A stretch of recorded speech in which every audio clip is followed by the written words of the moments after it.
Gazette du Togo, une vision sur l'actualité togolaise et sur le monde.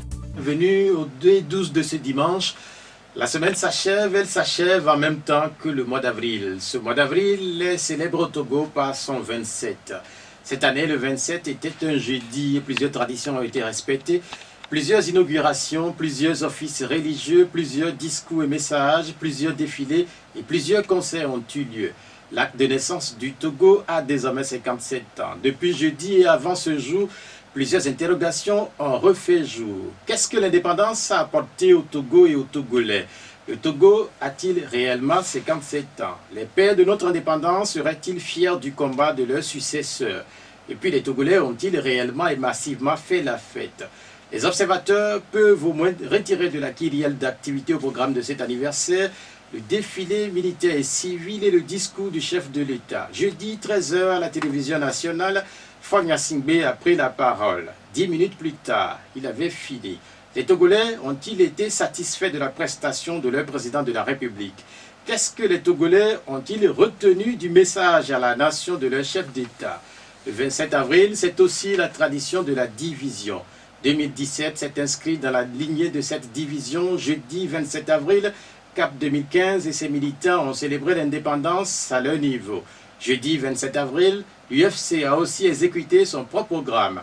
La veille pourtant, le leader de l'Union des forces de changement, Gilles-Christ Olympio, était aux côtés de Faure Gnassingbé pour la réanimation de la flamme de l'indépendance. Que retenir de la démarche de celui qui était présenté jusqu'à une certaine époque comme le leader charismatique de l'opposition togolaise?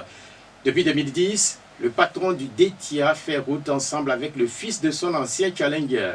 Le 26 mai prochain, l'accord RPT-UFC aura 7 ans.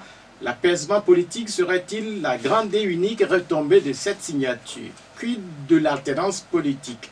Justement, les anciens compagnons de Gilles-Christ Olympio et les partis de Cap 2015 ont réfléchi sur cette question au-delà même du Togo.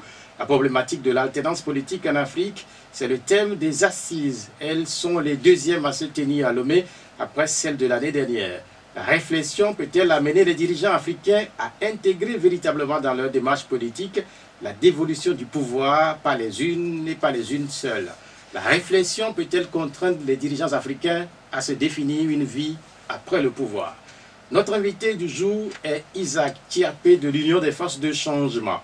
Les numéros de l'émission 22 46 19 05 ou 96 50 34 36. L'équipe de l'émission, Romaric Freitas à la technique, je suis Pierrot Atiobé. Cher invité, bonjour. Bonjour Pierrot Atiobé. Comment allez-vous? Très très bien et merci de me recevoir et de partager avec vous toutes ces questions d'intérêt national. C'est la fin de la semaine et également la fin du mois. Quels ont été pour vous les événements qui ont le plus marqué les 30 derniers jours? Écoutez, c'est d'abord l'exposition consacrée organisée à l'initiative des États-Unis d'Amérique à la mémoire de Sylvanus Olympio et qui est un prélude à la réintégration de la mémoire de Sylvanus Olympio dans notre histoire, dans notre mémoire collective qui doit permettre à tous les Togolais d'apprendre à vivre ensemble et de se représenter cette figure emblématique et exemplaire que fut Sylvanus Olympio pour le Togo. Et je pense qu'un effort a été fait par le gouvernement et le Haut Conseil à la Réconciliation en s'associant à l'initiative des Américains. Je rappelle que c'est une initiative du gouvernement américain puisque Sylvanus Olympio a été reçu en 1962 comme l'un des dirigeants politiques, la figure politique en ces débuts des années 60 la plus exemplaire. Et c'est à ce titre qu'ils ont voulu nous aider à nous réapproprier cette image. Donc ça, c'est le premier événement que je retiens. Le deuxième événement que je retiens, c'est la lettre des évêques qui, je dois le rappeler, rejoint essentiellement ce que nous disons. Parce que nous, à l'Union des forces de changement, nous sommes les véritables porteurs d'espoir et que la démarche que nous avons initiée en signant l'accord du 26 mai avec le gouvernement togolais, l'ancien parti au pouvoir, vise à amener une alternance pacifique négociée qui, à terme, permettra à tous les fils de ce pays, dans leurs différences, dans leurs divergences, parce que la démocratie, c'est aussi un combat d'idées qui ne prend pas fin, mais à un moment donné, certains sont en responsabilité et d'autres viennent après. Et donc notre démarche en tant que porteur d'espoir, en tant qu'homme de bonne volonté, les évêques le reprennent et c'est notre credo et nous nous en félicitons.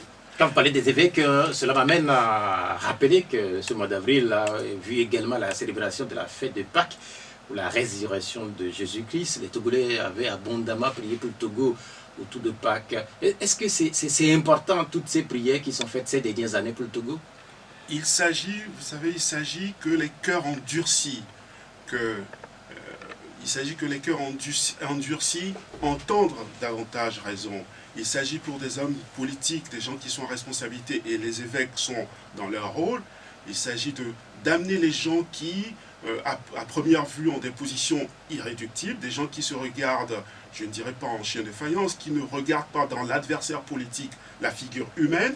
Il s'agit, par la prière, de faire que les cœurs ne soient plus endurcis. Il s'agit de faire en sorte que nous acceptions de nous tolérer, nous acceptions de discuter. Il s'agit de faire en sorte que les postures, si vous voulez, ces attitudes qui consistent à se représenter comme les matamores, de faire que les rangs si vous voulez, ces figures du matamore, qu'elles s'arrêtent et qu'enfin, qu'on se consacre à des tâches véritables qui sont celles de proposer une vision et surtout d'être en capacité de pouvoir le réaliser. Il s'agit non pas pour un homme poli de faire en sorte que quand on parle aux gens ou quand on prie, que nos responsables politiques s'acceptent, se parlent, discutent et ne restent pas au loin en critiquant, en indexant, en déclinant continuellement ce qui ne va pas dans le pays. Et la prière a cette vertu de nous amener dans un moment de retrait, de repli sur nous-mêmes, à pardonner et à nous projeter vers l'avenir, vers l'espérance. L'avril 2017 au Togo, c'est également ce ballet diplomatique que Lomé a connu. Plusieurs personnalités africaines et au-delà du continent africain étaient passées également par la capitale togolaise. Il y a une certaine époque, Lomé était banni. Aujourd'hui, c'est une bonne ou mauvaise nouvelle pour le Togo? N'apprécions pas les choses en termes de bonnes ou de mauvaises. Les gouvernements sont dans leur rôle, qui est à la fois d'accueillir, d'avoir une activité diplomatique.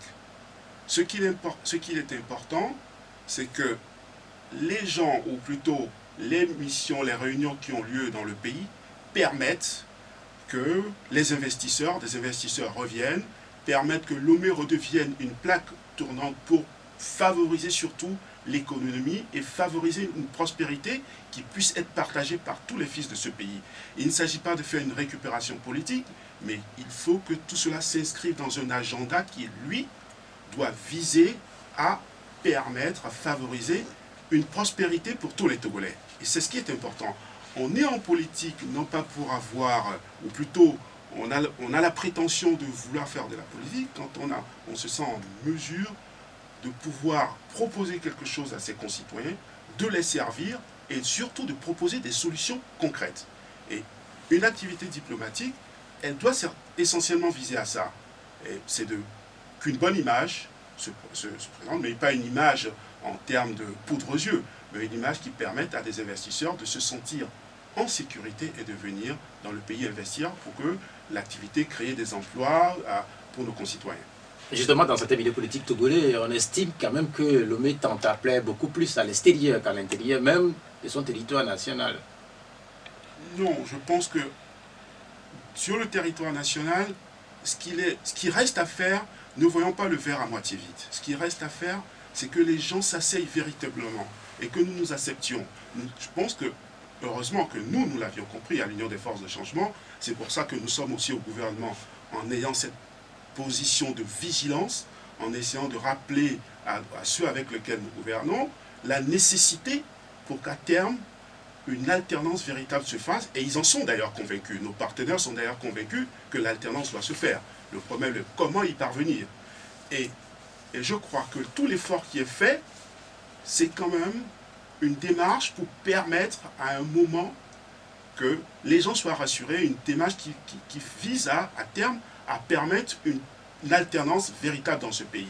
Et donc, ce n'est pas simplement quelque chose qui est fait pour plaire à l'extérieur, parce qu'il faut continuer quand même par gérer le pays, mais il y a quand même des démarches qui sont faites à l'intérieur, des consultations qui sont faites pour permettre un dialogue véritable. Et des passerelles se font à l'abri du grand public, à l'abri des tréteaux, et donc des négociations se font, des initiatives se prennent dans le pays. Justement, est-ce que vous avez des indiscrétions à faire partager? Puisqu'il y a eu ici Hélène Claque, PNUD, il y a eu le responsable de santé d'Idio, il y a eu d'autres responsables qui étaient passés par le main. Est-ce que vous avez eu des indiscrétions? Non, je n'en ai pas, mais ce que je sais, c'est que des messages en général sont passés, et d'ailleurs, je pense que toutes les démarches du gouvernement actuel pour aller vers des élections locales rentrent dans ce cadre. Toutes les démarches qui sont faites par le gouvernement pour obtenir un consensus, encore que ce mot dans notre vocabulaire politique n'est plus très bien accepté, pour obtenir un accord des partis pour des réformes constitutionnelles, et ça fait partie des discussions, ou du menu des discussions entre nos partenaires, mais il n'appartient pas à nos partenaires de nous indiquer comment nous voulons vivre ensemble.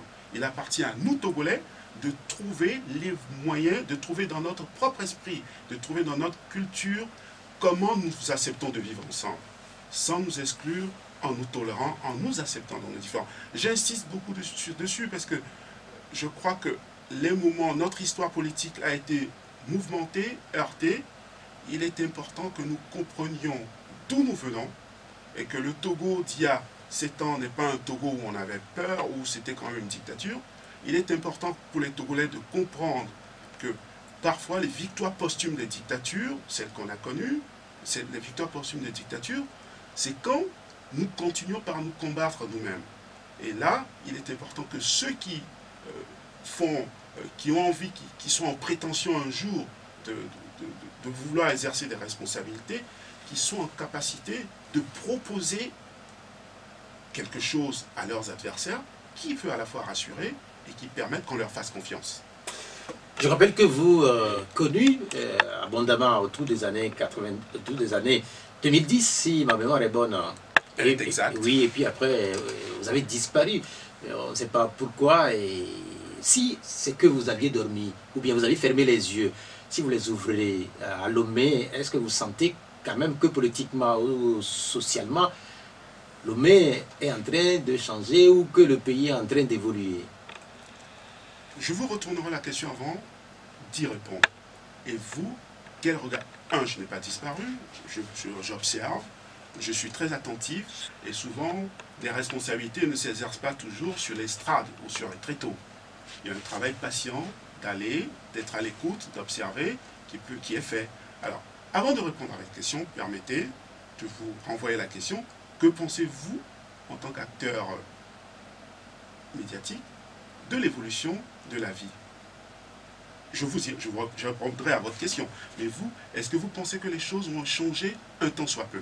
Moi, je suis à Lomé, je vis la réalité tout le temps. Ma question, c'est de savoir, oui, vous, je sais que vous passez beaucoup de temps à l'extérieur du Togo, en France notamment. Moi, je suis à Lomé et j'apprécie la situation, même pas de la même façon que vous. En venant à l'aéroport de Lomé, quand vous descendez, oui, quand vous voyez les Togolais dans les rues, dans leur regard, et quand vous écoutez les médias, quand vous lisez les journaux, est-ce que vous sentez que le Togo, depuis 2010 jusqu'à maintenant, est sur la bonne voie? Écoutez, vous savez, je suis très souvent dans nos populations. Je ne suis pas du tout coupé des réalités. Je voyage beaucoup à l'intérieur. Je n'accorde pas toujours des interviews, mais j'écoute beaucoup les populations. Je vais beaucoup à la rencontre dans les villages, dans les quartiers. Et je pense que les choses, un tant soit peu, ont changé dans le pays. Mais il est évident que nous n'avons pas encore atteint une situation où la prospérité sera véritablement partagée par tous. Et c'est à cela que nous nous attelons. Nous nous attelons à faire en sorte que le Togo de demain, le Togo dans quelques années, soit un Togo qui devienne l'ordre de l'humanité. Un Togo où une prospérité, où une richesse serait abondante pour tous les fils et les filles du pays. Et je vous rappelle, il n'y a que 7 ans que le Togo a quand même réussi à obtenir une annulation, une quasi-annulation de sa dette. Et depuis 2010, les gouvernements s'efforcent, dans un premier temps, de remettre en état les infrastructures et de permettre de mettre les comptes publics en ordre, d'avoir de bonnes statistiques, d'avoir tous des indices macroéconomiques qui, eux, devront permettre de ramener les investisseurs, qui devront permettre à un moment donné de faire que des investisseurs viennent, apportent de l'emploi et que les Togolais puissent jouir des fruits de ce qu'on leur demande, serrer la ceinture. Et je crois que les syndicats jouent aussi leur rôle en rappelant au gouvernement quand la vie est difficile, en négociant, qui permettent de la revalorisation de leur statut. Je ne dis pas que les choses vont pour le mieux dans le meilleur des mondes, mais regardons d'où nous partons, où nous sommes et dans quelle direction allons-nous. Et cette direction, elle est celle de laisser de côté des petites querelles, de proposer ce qui ne va pas, d'apporter sa part de contribution pour le développement de ce pays. Est-ce que ce n'est pas un discours politique que vous tenez là? Et parce que quand vous regardez les Togolais dans les rues, quand vous allez chez eux à la maison, est-ce qu'ils mangent? Est-ce qu'ils ont la possibilité, oui, de vivre comme les autres terriens, les Béninois, les Sénégalais, par exemple? Il y a la réalité et il y a aussi la perception. Et je crois que ce qu'il emporte aujourd'hui dans notre pays, c'est que nous déclinons trop ce qui ne va pas. Je pense que nous excellons dans si vous voulez, dans la propagation de la sinistrose. Oui, mais en fait, maintenant, oui, on va donc arrêter de décliner ce qui ne va pas. Qu'est-ce qui va dans le pays? Ce qui va dans le pays, nous avons une paix relative. Ce qui va dans le pays, c'est quand même que aujourd'hui, nous ne nous regardons plus, nous ne faisons plus des débats, on n'arrête plus les gens au coin de la rue. Ce qui va dans le pays, c'est quand même que les élections aujourd'hui, quand on peut les organiser, elles ne se font plus dans la violence. Ce qui va dans le pays, c'est quand même que des questions d'intérêt national se posent. Avant, il n'y avait qu'un seul parti qui posait ces questions. Aujourd'hui, nous sommes en capacité. Nous avons quand même des représentants, des gens à l'Assemblée qui fassent des propositions. Mais justement, sur ces questions qui sont posées, qui sont d'intérêt national, est-ce qu'on a des solutions pour ces questions-là? Mais certains sont en dehors. Et vous savez, la réalité parfois, l'exercice du pouvoir confronté à des réalités. Quand vous avez un certain budget confronté à des réalités, il faut prendre en compte, quand vous êtes en responsabilité, il y a des réalités auxquelles les gens à l'extérieur n'ont pas toujours conscience. Vous devez réaliser, par exemple, construire un pont ou construire un projet je ne sais pas, construire par exemple un marché. Il faut tenir compte et des recettes fiscales que de vos recettes propres, mais aussi peut-être de l'aide que vous avez. Donc il s'agit de tout reconstruire dans le pays. Il y a quand même 7 ans, nous n'avions pas d'infrastructure, nous n'avions pas un bon aéroport. C'est maintenant que nous sommes en train de mettre en place toutes les infrastructures qui devront, et ça c'est ce que nous essayons de faire, de rappeler que les attentes de nos populations sont nombreuses. Et il s'agit peut-être, et c'est ce qui manque peut-être aux politiques, et c'est ce qui manque à ceux qui ont des responsabilités, de davantage expliquer, de dire aux populations, nous savons, nous écoutons, nous sommes à votre écoute, nous savons ce qui ne va pas, nous essayons d'apporter des solutions avec nos moyens. Et c'est ce qui manque. Il manque effectivement de faire davantage de pédagogie, il manque d'expliquer aux populations que nous sommes à leur service, il manque certainement d'expliquer aux populations que nous voulons faire telle chose et qu'il y ait une meilleure visibilité de l'action. Il y a, je vous la rappelle, des choses qui ont été faites, mais l'ambition qui est celle du gouvernement, dont je ne me fais pas le porte-parole du gouvernement, qui est, je pense, d'apporter un mieux-être aux populations, c'est à eux de mieux le décliner, de venir dans les studios, de bien décliner. Voilà le projet que nous avons sur le plan agricole, sur le plan de la santé, pour les jeunes, pour les syndicats, pour les femmes. Et c'est à eux de mieux expliquer. Des choses se font, mais c'est à ceux qui sont en responsabilité de venir d'expliquer ce qu'ils font et vers où. Vous demandez donc au gouvernement de faire de la pédagogie, mais tantôt vous avez dit que vous êtes au gouvernement et que vous essayez d'influer sur l'action gouvernementale, n'est-ce pas? Mais je vous rappelle que nous n'avons que deux portefeuilles et nous essayons... Est-ce que vous vous satisfaites de ces deux portefeuilles? Écoutez, elle est aussi conforme à notre poids aujourd'hui. Mais elle nous permet quand même, quand il y a des messages à faire passer, elle permet de rappeler au gouvernement qu'il y a des urgences. Elle nous permet par exemple, quand le prix de l'essence a été augmenté sans explication, de rappeler à qui de droit, d'expliquer, de montrer pourquoi cette chose, pourquoi on en arrive à là. Elle nous permet d'insister auprès du gouvernement, d'accélérer les négociations avec les syndicats enseignants. Elle nous permet de discuter avec le gouvernement de l'urgence de cette question des réformes politiques et constitutionnelles. Et vous savez, nous sommes dans un contexte de tumulte, mais de tumulte organisé. Nous sommes pas de tumulte, mais de voix. Nous sommes dans un contexte où les responsables politiques sont peu audibles.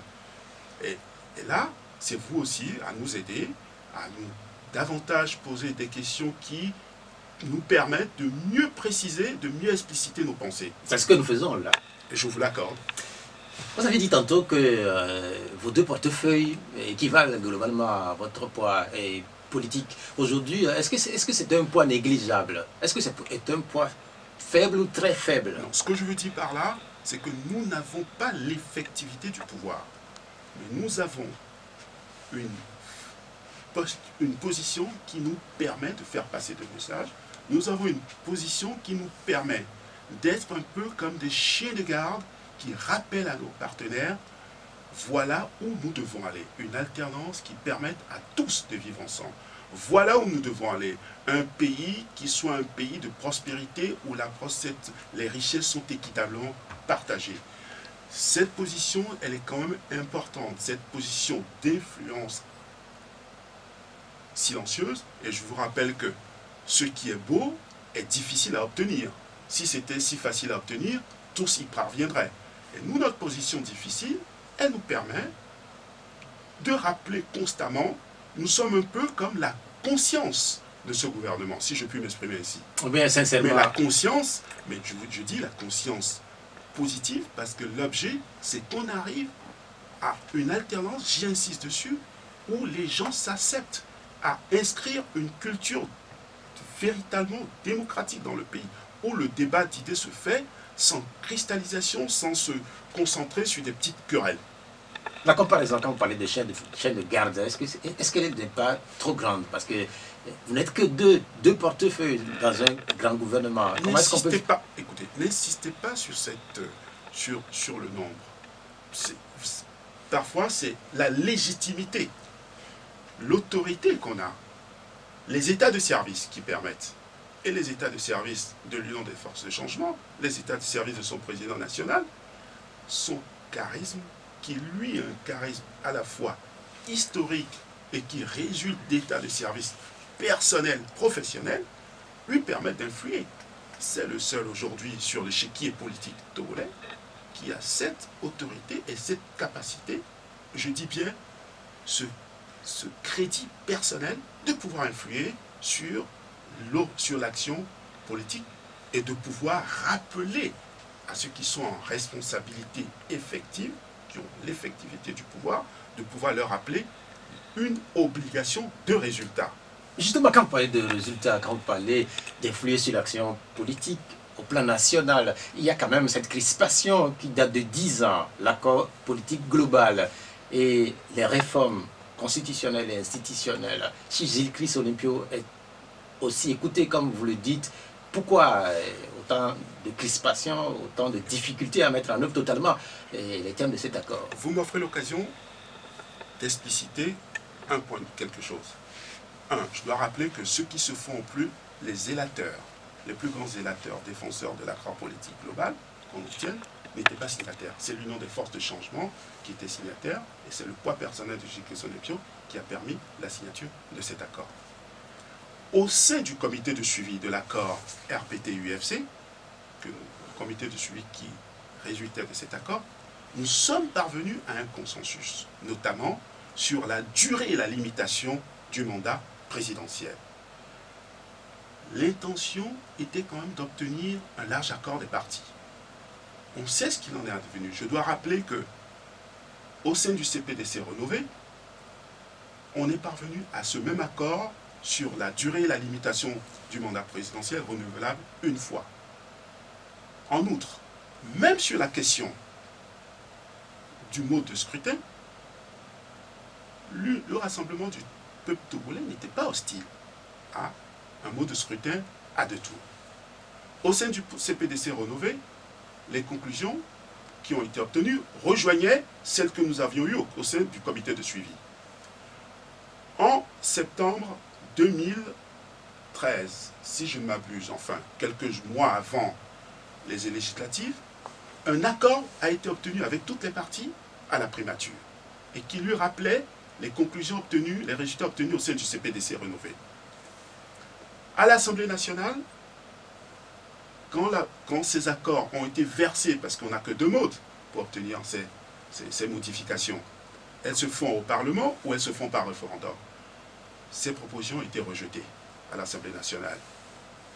Et le débat est aujourd'hui posé en termes de cristallisation, mais surtout d'opposition frontale sur 2 positions. Certains veulent que les réformes se fassent en excluant ceux qui sont en responsabilité. Je vous rappelle que vous ne pouvez pas demander à quelqu'un qui est sur un arbre de scier la branche sur laquelle il est, et vous lui dites en même temps que si vous sciez la branche sur laquelle vous êtes, vous allez tomber sous un lit, mais un lit d'épines. Vous ne pouvez pas demander à ces personnes. Qu'avons-nous fait pour établir un rapport de force, mais j'entends rapport de force politique, qui permette d'équilibrer la balance? Le Rassemblement du peuple togolais est dans sa position normale de défendre ses intérêts. Il nous appartient à nous qui voulons qu'une alternance se fasse dans ce pays, d'établir ce rapport de force. Des conclusions ont été obtenues. Et le Rassemblement du peuple togolais n'est pas hostile, enfin l'unir, le parti au pouvoir aujourd'hui, n'est pas hostile à un mandat renouvelable une fois. Ça, c'est un acquis. Mais qu'est-ce qui bloque? Qu'est-ce qui bloque maintenant? Mais pourquoi la commission de réflexion a-t-elle été mise en place? Parce que certains demandent au parti au pouvoir, certains ont demandé à ceux qui étaient en responsabilité d'abandonner toujours, alors qu'ils nous disent les propositions concrètes qu'ils veulent. Vous savez combien de Togolais veulent que les réformes politiques soient faites? Je vous interromps de suite, et d'autorité. Je pense, et je le dis, le Rassemblement togolais est l'unir, est convaincu qu'une alternance doit se faire. Ils sont convaincus que les réformes politiques doivent se faire. Je ne me fais pas. Alors, je n'ai jamais rencontré Faure Gnassingbé, mais là, je veux bien me faire. Et je suis convaincu, et je vous le dis avec beaucoup d'autorité, que lui-même sait que ces réformes politiques doivent se faire, que le mandat présidentiel, la durée, la limitation du mandat présidentiel ne peut plus être indéfinie.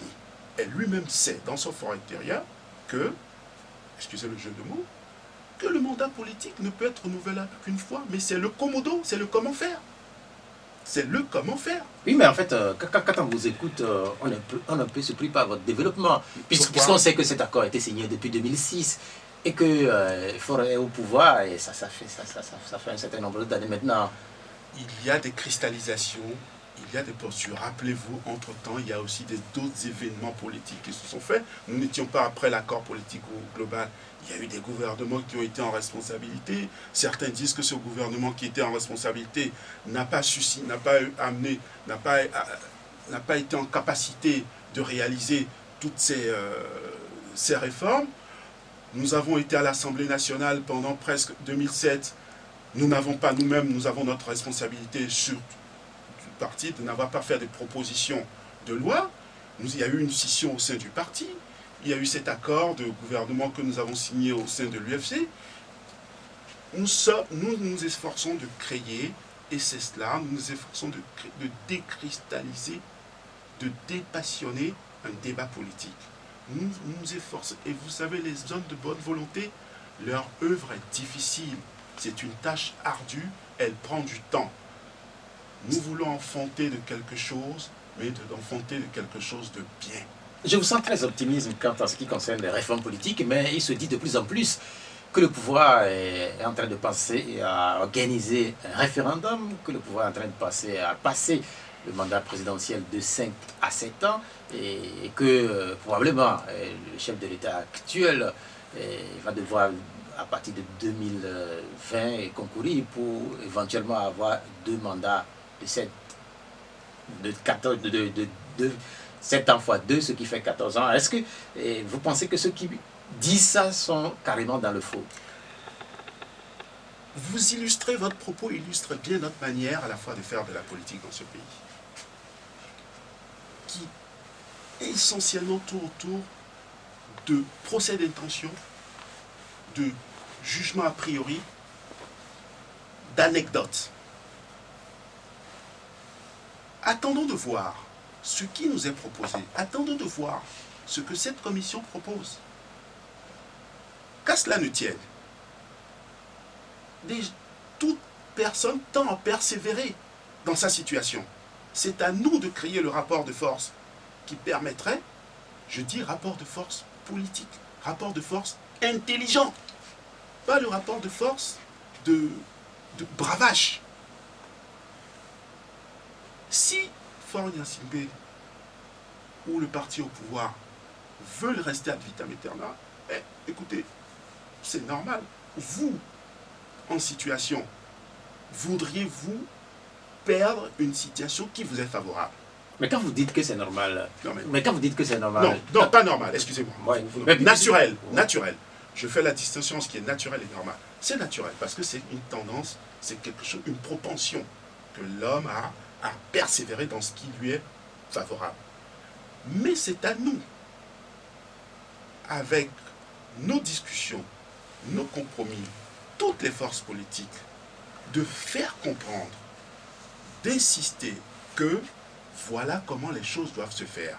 Et je suis optimiste parce que c'est écrit comme ça, c'est parce que c'est écrit de toute nécessité, de toute éternité, que le changement va se faire, mais un changement qui doit se faire dans la fraternité et la tolérance. Quand vous parlez de nous tout le temps et quand vous faites référence au rapport de force, vous c'est qui? À la fois l'union forcément, ce que les populations pensent, veulent dans le plus profond, ce que les populations veulent dans leur plus profond, dans le plus profond de leur conscience, de leur volonté, c'est de vivre, de vaquer à leurs occupations, d'être en paix et de pouvoir nourrir, de se soigner, c'est ce que ces populations veulent. Et si un tant soit peu, nous avons la prétention de les représenter, nous ne sommes que l'expression de volonté qui sont celles des populations. Est-ce que vous êtes encore en capacité de représenter justement la majorité de ces populations pour éventuellement créer un rapport de force avec le pouvoir en place? Mais bien sûr que nous sommes, puisque nous allons à l'écoute, nous avons quand même nous allons à l'écoute des populations. S'il y a eu une histoire, s'il y a eu une période de notre histoire politique, enfin celle de l'Union des forces de changement, qui a fait que nous n'avons plus la représentation politique prééminente, ça ne veut pas dire que nous ne sommes pas à l'écoute des populations. Ça ne veut pas dire qu'au prochain scrutin, nous ne serons pas en mesure de pouvoir gagner les prochaines législatives. L'histoire des partis politiques, elle est faite de haut et de bas. Vous savez, pour prendre un exemple, bientôt, les sondages accréditent le parti socialiste qui passera de 257 députés représentants à moins d'une cinquantaine. Vous voyez la perte. L'histoire politique des partis, elle est faite ainsi. Vous parlez de la situation en France. Très rapidement, c'est pour simplement évoquer comment la vie des partis, elle est faite de haut et de bas. Mais en fait, au Togo, certains vous prédisent la mort.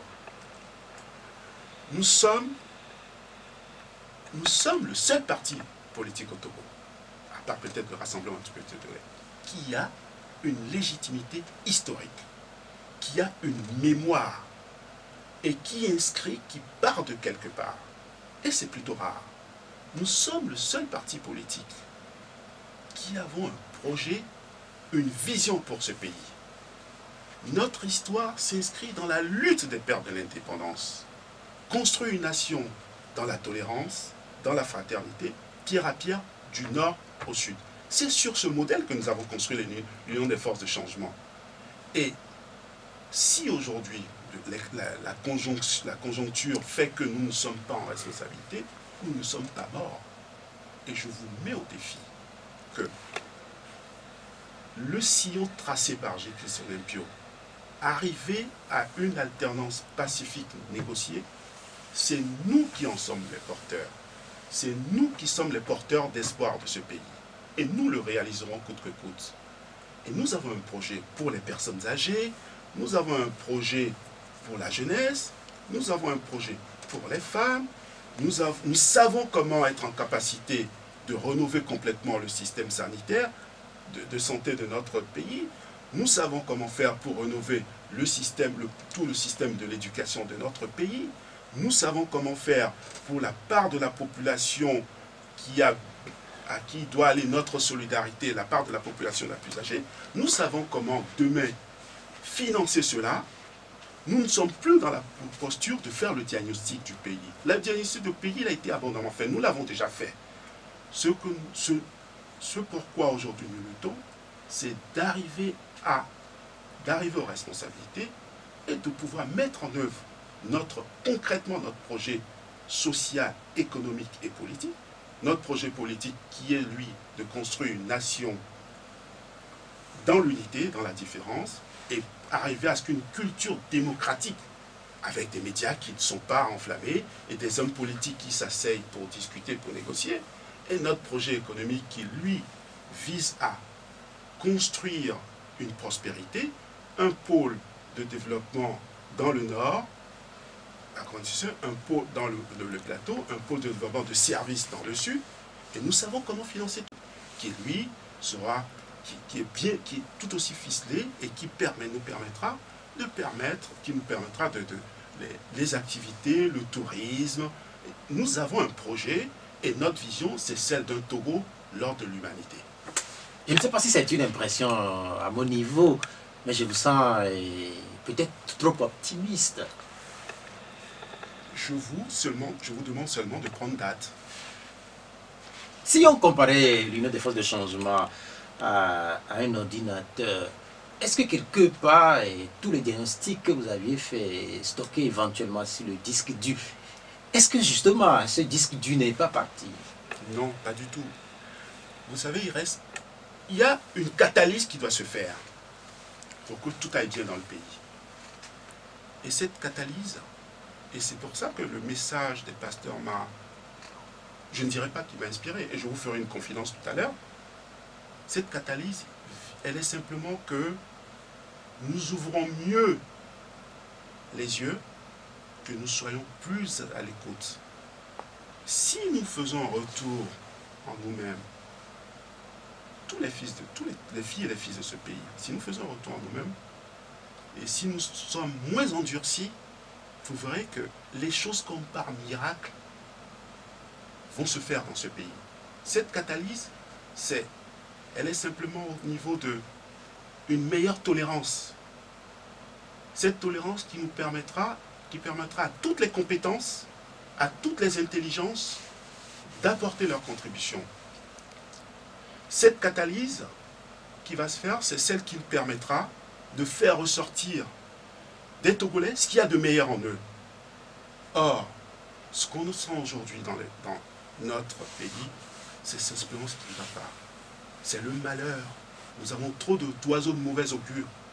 Nous avons trop de prophètes de malheur. Et si un temps soit peu, on essayait de faire ressortir ce qu'il y a de meilleur, de bon dans le peuple togolais, dans nos compatriotes, vous verrez que les choses iront mieux. Qui doit aider à faire ressortir justement ce qu'il y a de bon dans le peuple togolais? Ceux qui ont prétention à vouloir gouverner, aussi bien ceux qui sont en responsabilité que ceux qui aspirent à les changer.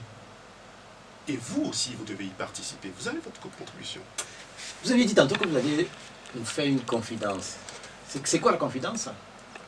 Elle est relative à cette... enfin, ce n'est plus une confidence, elle est relative à la lettre pastorale. En août 2011, j'ai pris sur moi, personnellement, de rencontrer Monseigneur Djakba, c'était archevêque, et c'était justement pour discuter avec lui de, à la fois, comment arriver à faire en sorte que les religieux puissent être ce rôle de pasteur qu'ils ont puisse permettre de décristalliser, de rapprocher les cœurs, de faire qu'ils soient moins endurcis. Et je lisais la prière pour la paix. Nous avions signé l'accord. Voilà un homme qui a, Gilles-Christ Olympio, qui a plus que tout autre, a perdu beaucoup de choses dans la lutte pour l'avènement de la démocratie dans ce pays. Voilà cet homme qui a accepté de tendre la main à des adversaires. Voilà un homme. Mais cet homme était diabolisé. Et voilà un homme qui, faisant fi de tout, a eu un courage politique. Et il y avait cette prière pour la paix. Et d'accord. Et ça m'a inspiré en me disant, mais et si ces pasteurs, ces religieux, avec une mission de passerelle, essayaient de ne peuvent-ils pas rapprocher les cœurs? Et Monseigneur Diakwa m'a dit en minant, il a été ouvert à ma démarche. Il m'a dit, il n'y a un vie, je vais traduire tout à l'heure, il n'y a un vie, il n'y a ni pensé à rien, on me sonne à buisson tonnerre. Il me dit que quand la terre est déchirée, si je fais une traduction littérale, on ne coupe pas avec une aiguille. Or, la démarche, la mienne, qui c'était celle-là, c'était justement ça. C'était de l'amener comment faire, comment par un travail silencieux, comment un travail de bonne volonté. Ce qui manque dans ce pays, ce sont les bonnes volontés. C'est comme si nous n'avons plus de sagesse dans ce pays. Et c'est pour ça que les choses durent. C'est pour ça qu'on n'a pas le sentiment, nous avons le sentiment que les choses ne changent pas mais dans ce pays. Mais il y a quand même Jésus, c'est un sage en réalité. Et c'est ça, et c'est pour ça qu'il faut accompagner, c'est pour ça qu'il remet toujours les choses sur le métier, c'est pour ça qu'il prend sa mission, cette responsabilité que l'histoire lui a donnée, il la prend comme, c'est un passeur, c'est un passeur, c'est un porteur d'espoir, et c'est ça qu'il fait. Moi, je vais parler de Gilles-Christ Olympio, puisqu'on a vu cette semaine, il était aux côtés du chef de l'État, Faure Gnassingbé. Il était là à la réanimation de la flamme de l'indépendance, à l'exposition consacrée à l'image de son père. Et puis après, le 27 avril, il a fait Bandapa. Et comment est-ce qu'on peut décrypter cette attitude? Non, n'interprétons pas les choses. Il n'a pas fait Bandapa. Mais justement, il a fait Bandapa, il n'était pas au Nous défilé. sommes un parti politique, nous avons notre identité. Nous avons fait ce qu'il fallait, nous avons ranimé la forme de l'indépendance. Si vous vous rappelez des termes de son message au Radisson Blu, à l'exposition consacrée à la mémoire de Sylvanus Olympio, où il rappelle les vertus du dialogue, où il rappelle la nécessité de réintégrer Sylvanus Olympio dans la mémoire collective, où il était aux côtés du chef de l'État. Il ne fait pas Bonaparte. Il a choisi parce que ce n'est qu'une des expressions, une des dénotations de la manière de fêter l'indépendance, d'aller voir des gens qui sont vulnérables. Oui, mais ces en fait, gens vulnérables, ce n'est pas... vous avez tout le temps pour les voir, ces gens vulnérables. Ce que les Togolais ne comprennent pas, vous êtes au gouvernement et vous défendez par moment l'action du gouvernement. Je ne défends pas l'action du J'ai gouvernement. dit, vous défendez par moment l'action du gouvernement et voilà que le gouvernement organise un défilé officiel et que oui, vous qui êtes au gouvernement, vous faites Bandapa comme d'autres leaders politiques. Nos ministres ont assisté, les ministres qui sont membres de l'UFC ont assisté à ce titre. Non, écoutez, M. Olympio, mettons M. Olympio au-dessus de toute cette mêlée. Ne le ramenons pas, ne le mettez pas. Il a tracé une voie. Et cette voie qui a été tracée, elle fait son chemin. Il y a ses représentants qui étaient au défilé. Je pense que c'est suffisant. Dans un instant, les auditeurs vont vous poser des questions, mais certains disent, s'il se trompe, vous allez corriger, que Jésus n'est pas content. Il n'est pas content du fait que depuis 7 ans, après la signature de cet accord, dit historique, qu'un certain nombre de choses ne soient pas arrivées dans le pays, notamment sur la question de l'alternance politique. Il dit qu'il ne voit pas, il ne voit pas les signaux. Est-ce que c'est vrai? Le monde n'est pas content. Nous voulons que les choses aillent vite. Les choses prennent du temps. Nous voulons que les choses aillent vite. Et au mieux. Et ça, nous le rappelons tout le temps. Que les choses vont trop lentement. Il dit à Faure Gnassingbé? Vous savez, les résultats, ce qui reste, ne s'obtient pas à la vue de tout le monde. Oui, en fait, c'est ce que les Togolais veulent savoir. Est-ce qu'il lui rappelle? Nous le rappelons. Et qu'est-ce qu'il dit, Fouad Yassine? Mais quelle date il vous donne? Quelle réponse? Il y a aussi des nécessités. Il y a des arbitrages qu'il doit faire dans son camp. Et nous sommes dans une position de rappeler cette obligation de résultat. Nous sommes dans cette position de rappeler cette nécessité et cette urgence des réformes constitutionnelles. Et ce ne sont pas que les réformes constitutionnelles. Cette nécessité d'avoir une armature, c'est-à-dire une structure politique stable et pérenne.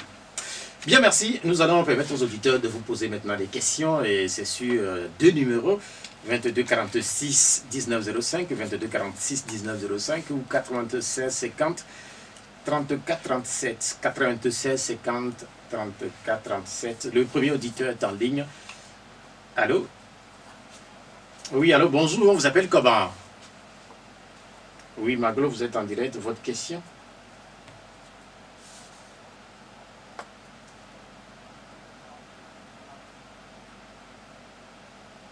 Allô? Ah, on l'a perdu, monsieur Maglo. C'est la deuxième fois qu'on le perd comme ça en cours d'émission. La dernière fois, c'était il y a, je crois, 3 semaines. Un autre auditeur reprend sa place. Prend sa place. Allô? Bonjour, on vous appelle comment? Christophe, vous êtes en direct, allez-y.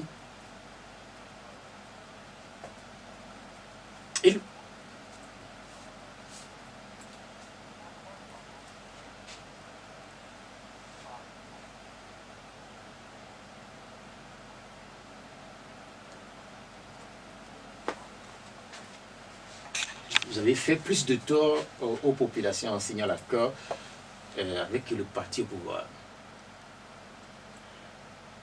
Écoutez, si d'autres ont des solutions pour changer les choses dans ce pays, nous sommes ouverts. Tant mieux. Si les positions de certains partis politiques peuvent permettre d'amener une alternance, la paix et une alternance au pied, tant mieux. Mais nous, notre identité, notre volonté de faire que les choses changent dans ce pays, elle est intacte. Nous partons d'un système qui a rejeté le pays pendant... Quand nous signons l'accord en 2010, c'est un système qui avait plus d'une quarantaine d'années. Mais comment voulez-vous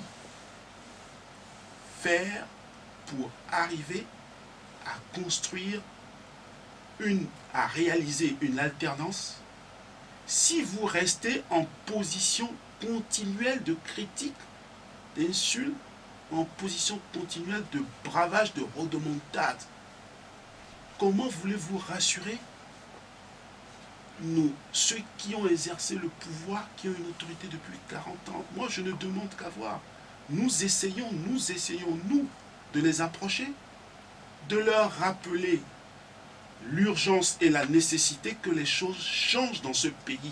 D'ailleurs, vous écoutez, oui, les Togolais ont compris. Et je pense... Ce que les Togolais ne comprennent pas, c'est combien d'années il va falloir pour rassurer justement vos partenaires. Nous le faisons continuellement. Tous les jours qui passent, notre rôle, notre position, c'est une position de vigilance. L'accord fait 7 ans. Faut-il attendre encore 7 ans? Faut-il attendre? Alors, je voulais dire, ce qui est... Vous avez dit que Rome n'a pas été construit en 100 jours, très rapidement. Mais ici, c'est le Togo. Oui, mais ce que je veux... D'accord, mais ce que je veux rappeler, c'est une tâche ardue. Ce à quoi nous voulons parvenir dans ce pays, nous voulons parvenir à quelque chose qui soit beau pour ce pays. Vous savez, ce que je veux rappeler, une seule phrase. On ne peut pas vaincre des adversaires par les armes. Nous faisons de la politique, ça veut dire que nous sommes obligés de négocier, de discuter continuellement. La deuxième partie de sa question, est-ce qu'il va falloir réfléchir autrement au niveau de l'Union des forces de changement et éventuellement rejoindre ce que lui il appelle, Christophe, la vraie opposition? En tout cas, si j'ai bien compris ce que c'est que faire de la politique, la démarche dans laquelle nous sommes, c'est celle-là. Puisqu'il faudra quand même faire des compromis. Bien, merci. Un autre auditeur. Allô? Pourquoi est-ce qu'il n'est pas arrivé à se mettre au-dessus de la mêlée? Non, je pense que M. Olympio j'ai rappelé tout à l'heure que nous avons 2 ministres au gouvernement qui ont assisté, qui ont représenté M. Olympio. Ce n'est pas un refus. Est-ce qu'ils ont le même poids, les 2 ministres? Oui, mais c'est-à-dire que M. Olympio, vous n'allez plus demander à quelqu'un qui a une position aujourd'hui de sagesse, avec et sa dimension. Ce n'est pas un refus de s'associer à ça. Simplement, c'est... Ou bien sa santé ne lui permet pas d'assister à un défilé de plusieurs heures? Non, pas du tout. Je pense qu'il avait des représentants, des gens qui le représentaient valablement, et je pense que c'est suffisant. Ce n'est pas une question de faire bande à part. Non, pas du tout. Un autre auditeur, allô? C'est d'ailleurs, toutes les démarches de M. Olympio visent justement à se rapprocher. Et je pense qu'il appelle tout le monde. Il est en contact permanent avec tous les autres leaders de l'opposition, puisque lui... Mais est-ce que c'est vrai ce que vous dites? Bien sûr, puisque M. Olympio les a souvent appelés, leur a dit... Il a appelé qui? Il a appelé qui? Il a appelé aussi bien les gens certains responsables du CAP, certains du CAP ne veulent pas venir, c'est lui, sa maison est grande ouverte. Et il s'est rapproché de beaucoup d'autres, notamment M. Abiyomen, des leaders du CAP. Il leur a dit, mais... Les leaders du CAP, les premiers leaders du CAP sont de l'ANC, les premiers leaders de ce mouvement, ce regroupement de partis politiques, ils sont de l'ANC. Et on sait la situation entre J.P. Olympio et... Ils ont été approchés, bon, certains préfèrent rester dans leur position, bon, parce qu'ils pensent ils sont bien inspirés. Donc il les a approchés, il a approché tout le monde de venir, en plus que lui, il était vraiment dans cette position de quelqu'un qui peut aider, qui peut donner des conseils, puisqu'il ne revendique pas, il n'est pas dans une position de revendiquer, d'entrer dans la carrière. Ce n'est pas à son âge qu'on entre encore dans la carrière. Et donc, il fait des démarches qui ne sont pas toujours fructueuses, mais il a la patience du sage, comme le disait l'auditeur. Il a la patience de celui qui sait convaincu que ce qu'il a entamé la démarche portera ses fruits. Et il le fait. 4e auditeur, allô? Allez-y. Écoutez, les réformes, les institutions de la République togolaise doivent être réformées. Et c'est à cela que nous nous attelons. Certains aspects de la Constitution doivent être modifiés. C'est à cela que c'est ce que nous attachons à faire. Nous rappelons constamment, il y a aujourd'hui des positions, des résultats qui ont été obtenus au sein du comité de suivi de l'accord RPT-UFC, notamment sur la manière dont ces réformes des institutions et les réformes de la Constitution doivent le faire. Il s'agit aujourd'hui de faire en sorte qu'elle trouve un début d'application ou par voie parlementaire ou alors par une autre voie, celle qui est ou par voie référendaire. Mais nous avons dans la classe politique certains partis politiques, certaines entités ou regroupements de partis politiques qui ont une position différente. Mais comment y parvenir? Je vous rappelle qu'il s'agit qu'on arrive à une constitution qui ne sera plus modifiée. Donc c'est une tâche ardue. Faites, je le rappelle, c'est une tâche ardue qui demande patience et qui demande bonne volonté et bonne disposition de tous pour qu'on y parvienne. Est-ce que ce n'est pas beaucoup plus une question de volonté politique? C'est pour ça que je vous parle de la disposition de certains à aboutir à un accord. Les gens, est-ce que tous les gens, tous ceux qui sont concernés, il y a la population, mais ceux qui font semblant d'être concernés le plus, certaines entités politiques, je ne vois pas très clairement ce qu'ils proposent. Est-ce qu'il y a une question CENI au Togo? C'est également une préoccupation de notre ami Théophile. Des recommandations ont été faites par nos partenaires il y a quelques années, qui est d'arriver à une CENI qui ne soit plus le reflet de nos cristallisations, crispations politiques. une CENI qui soit véritablement comme au Ghana ou dans certains pays, au-dessus de la mêlée. Mais le problème au fond, cette CENI ou tout ça, mais je vous rappelle aussi que celui qui revendiquait la victoire lors du dernier scrutin n'a pas été en mesure d'apporter toutes les preuves de sa victoire, ou alors n'a même pas voulu, a été victime d'une contradiction, puisqu'il n'a même pas voulu saisir la Cour constitutionnelle. Allons-nous perpétuellement vivre au Togo dans la contradiction? Il y a des hommes politiques, des entités qui aujourd'hui prennent en quelque sorte en otage la population parce qu'ils ne proposent pas. C'est plutôt le signe d'une incurie. Quand on parle de la CENI du Ghana, et nous avions interrogé dimanche dernier ici le vice-président de la CENI, Francis Pedro Amouzou, quand on donne un exemple à la CENI du Ghana, il a tenu à apporter quand même quelques nuances. Il a dit, oui, ce n'est pas une CENI technique, comme on le dit, que quelque part, il y a toujours cette représentation politique qui est là, mais que les techniciens travaillent et sont partis pris, c'est beaucoup plus ce qu'il faut mettre en avant. Je vous interromps. L'exemple est mal choisi de personnes qui passent leur temps à aboyer. Non, mais en fait, qui aboie? Non, mais je dis tout simplement parce que, voilà, des gens qui, quand ils sont enseignés, ne se mettent pas en position ou en capacité, en position intelligente de proposer. Quand vous criez tout le temps, vous criez, vous criez, vous criez, vous êtes autour du tas, vous passez votre temps à crier, on ne vous entend pas, vous n'êtes plus audible, vous n'êtes pas crédible. Au Ghana, on a une culture politique. Les partis politiques, la comparaison est mal faite. Les gens ont une culture politique. Ici, peu de gens ont une vraie culture politique. Nous passons notre temps à décliner, à crier, à vitupérer, à insulter. Il faut que cela cesse dans ce pays un peu. Donc vous pensez quand même que tous les jours, les acteurs politiques togolais, dans leur grande majorité, ils ne font que crier, ils font que critiquer, ils ne font que critiquer. Ils ne proposent rien? Non. Non, mais en fait, oui. Non. Oui, mais est-ce que, par exemple... Nous n'avons pas de proposition, nous n'avons pas de projet, nous n'avons pas de vision pour ce pays. Non, mais en fait, est-ce que vous n'êtes pas trop sévère? Là, vous m'amenez à une sévérité. Non, mais en fait, est-ce que vous savez, vous me faites sortir. Est-ce que vous écoutez Nicolas Lawson, par exemple? Est-ce qu'il ne fait pas de propositions? Est-ce que vous écoutez Agbé Bekodio? Est-ce qu'il ne fait pas de propositions? Est-ce que vous écoutez Madame Adiama Boubou? Est-ce qu'il ne fait pas de propositions?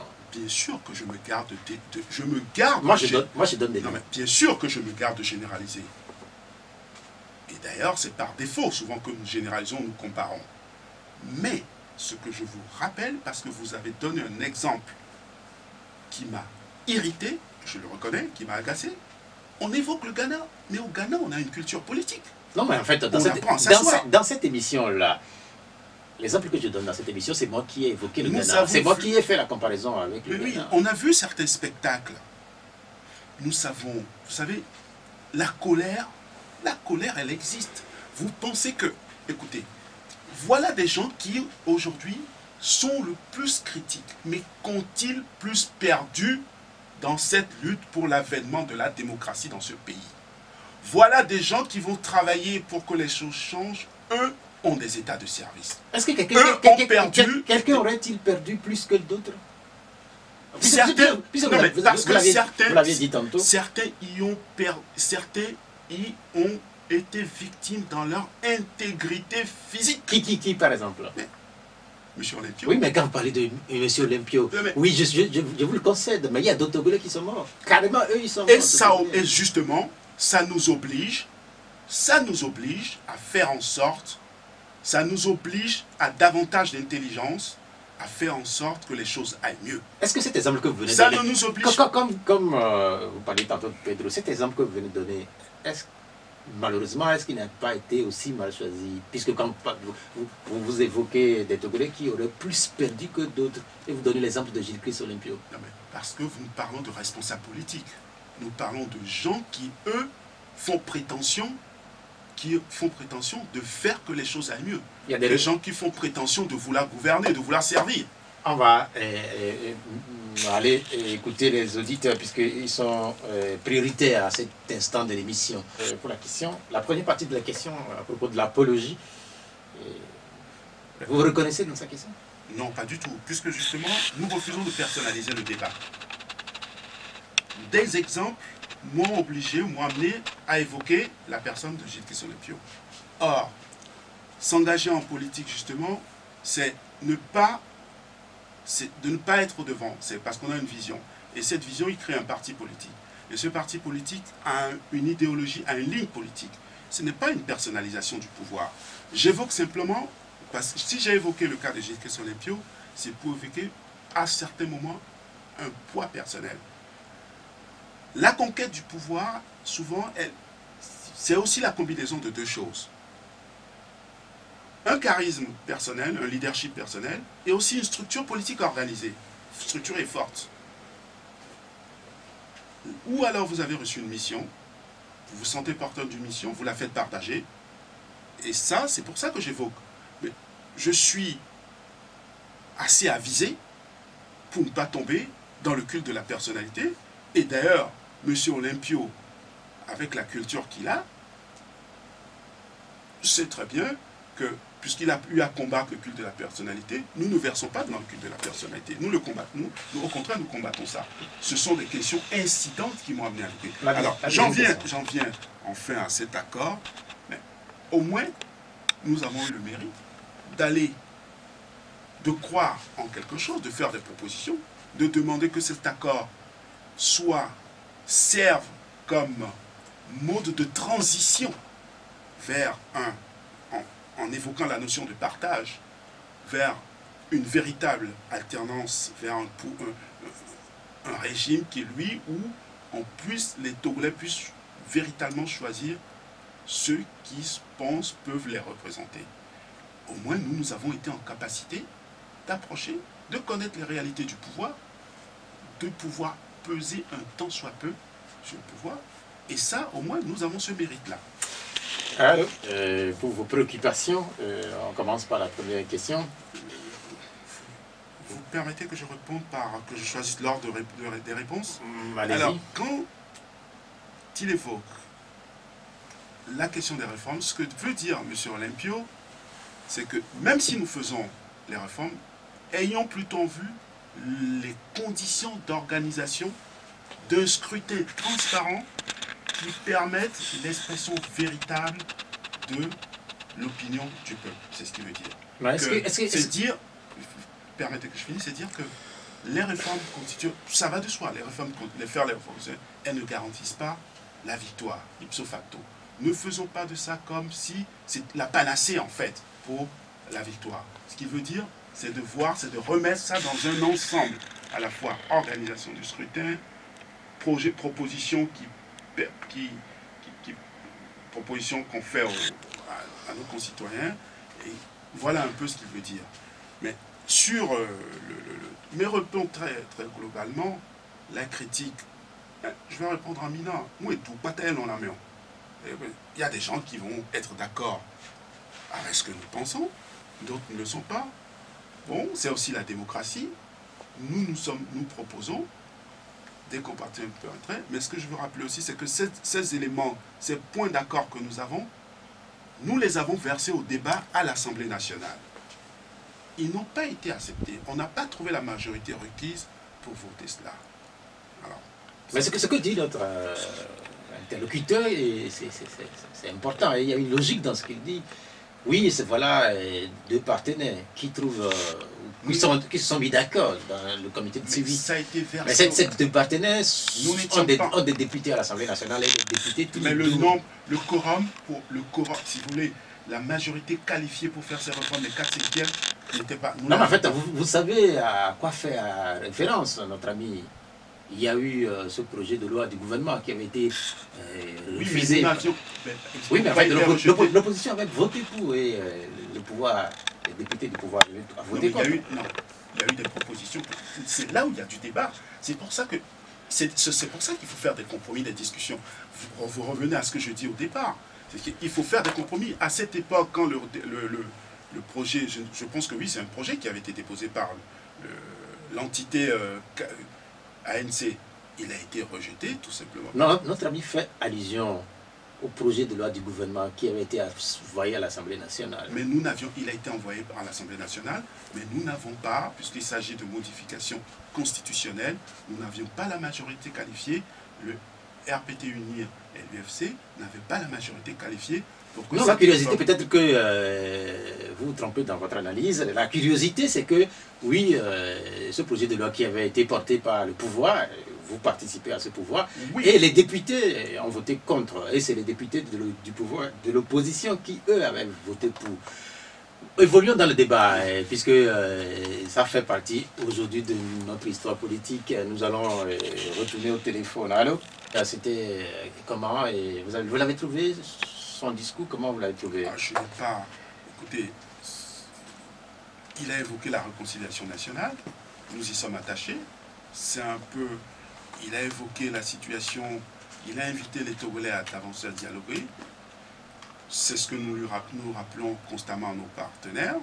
C'est pour cela d'ailleurs que nous sommes... M. Olympio l'a rappelé aussi dans le discours qu'il a prononcé le 26 avril dernier, lors de l'inauguration de l'exposition consacrée à la mémoire de Sylvanus Olympio, cette inauguration réalisée par l'ambassade des États-Unis.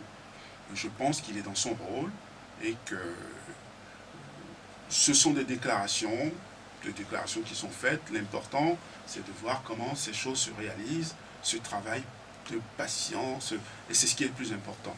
Beaucoup estiment que qu'il n'y avait pas eu de grandes annonces et que c'était un non-événement. Est-ce que vous partagez cette posture-là, cette position? Je ne suis pas un des conseillers du chef de l'État. Je ne suis pas ici pour défendre ce que le chef de l'État dit, mais si vous m'interrogez dessus, je pense que les gens attendent davantage. Ce que les populations les attendent, ils attendent de voir de quoi demain sera fait pour eux. Ils attendent de savoir ces questions d'intérêt national, ils attendent d'en savoir davantage. Ils ont raison. Je pense qu'il serait le président de la République, peut-être aurait dû évoquer ces questions, ou mieux dire, ou plutôt dire que ces questions sont sur le métier. Et je pense que si ça n'a pas été fait, je ne suis pas ici pour... Oui, justement, vous êtes un acteur politique. Est-ce que vous êtes gêné de parler du chef de l'État? Non. Écoutez, tout à l'heure, je vous ai dit des choses qui... Je sens beaucoup d'hésitation. Non, il y a des choses fortes que je vous ai dit tout à l'heure, qui étaient qu'il a une obligation de résultat, que ces réformes se fassent. Et je vous ai dit des choses qui, je mets au défi. Vous m'avez d'ailleurs traité d'optimiste BA. D'ailleurs, un des auditeurs a dit mais que j'avais l'air de défendre. Non, parce que je sais qu'il y a une obligation de résultat. Mais je ne suis pas conseiller de Faure Gnassingbé. Je ne suis pas au gouvernement. J'ai une posture, celle de conseiller de M. Olympio. Je suis aussi universitaire. Et un discours a été fait, je le commente. J'ai une position qui est aussi une position qui est quand même une position de recul. Et je dis les attentes, il faut les combler. Bien, merci. Auditeur, allô? Vous l'avez écouté? Oui, j'ai rappelé tout à l'heure, M. Olympio n'a pas de plan d'entrée dans la carrière, puisqu'il insiste sur l'âge de M. Olympio, ce qui est plutôt un avantage, parce qu'il y a quand même l'expérience, la sagesse qui permettent. Donc, M. Olympio n'a pas de plan d'entrée dans la carrière. Nous rappelons, et je rappelle aussi que, enfin, nous rappelons, je voudrais insister sur le fait que nous essayons constamment de peser avec notre poids politique sur les choses. Nous avons deux possibilités. Ou nous sommes complètement dehors, ou nous ne faisons rien, mais nous avons quand même ce mérite qui est critiqué par d'autres, qui n'est peut-être pas compris, et nous avons aussi peut-être cette responsabilité de n'avoir pas suffisamment expliqué, de ne pas être en capacité de pouvoir peser, mais notre volonté, elle est là, intacte, celle de l'Union des forces de changement, qui est de faire que ce pays, un changement, je le répète, à satiété que le changement se fasse. Nous n'avons pas tous les pouvoirs. Tous les leviers du pouvoir sont contrôlés par un parti qui a géré le pays depuis 50 ans, comme beaucoup aiment à le rappeler. Il y a un travail qui a été fait, qui a été de rappeler, et ça, ils en sont convaincus qu'il faut que les choses changent. Ils essaient aussi le problème. Quelle est l'alternative? Quelle alternative nous propose ceux qui excellent dans la critique? Quelle alternative crédible, j'entends, et qui rassure? Bien, le Togo a 57 ans depuis jeudi, ça on le sait maintenant, et je vais vous demander de faire un petit bilan. Et nous allons prendre d'abord le bien-être des populations. Les Togolais, 57 ans après les indépendances, est-ce que vous les trouvez satisfaits de la manière dont ils sont gouvernés, de la manière dont ils se réveillent le matin, ils se déplacent, de la manière dont ils vont à leur service, de la manière dont ils sont payés à la fin du mois? Non, non, et je le dis avec force d'ailleurs, non. Non, nos populations ne sont pas heureuses.